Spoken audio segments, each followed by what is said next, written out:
Karanlık ne de? Bana göre değilsen sen.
Bunlar da fırına.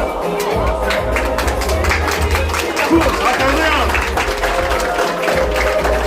Yok. Minnettarım, çok sağ olun.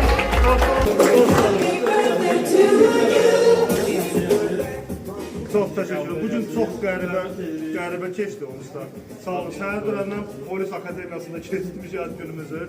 Orada da çok fərqli qarşıladılar, sağ olsunlar. Sonra dalınca sizlərlə bura gəldik. Burada da düşəncə ağzıma qədər boğulmuşdum.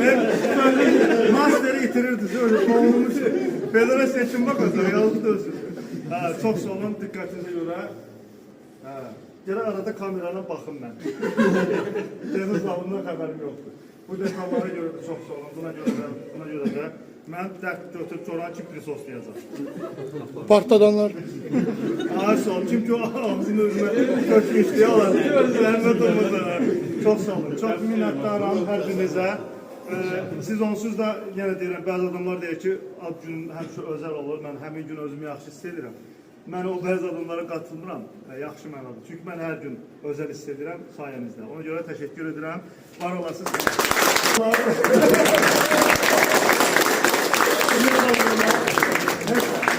Biz məşqimizi səhər eləmişik deyə bugün kimonom sadəcə qurumadı. Yəni nə qədər elədim qurumadı, yəni su içindəydi. İsrafil də babat asistentlik elədi. Akif də hələ bəxtlər gətirdi ki, Elçindən falan daha çox çəkirdilər. Yəni o gün travmadan biraz uzaq qaldılar. Amma çox sağ olun sizlərə də Polis Akademiyasında yaxşı iş gördüyünüz üçün sizlərə də təşkilatçılıqdan dolayı çox sağ olun deyirəm. Onun üçün çox sağ ol deyə bilirəm. Başqa iş deyə bilirəm, amma yenə də çox sağ olun. Siz sağ olun.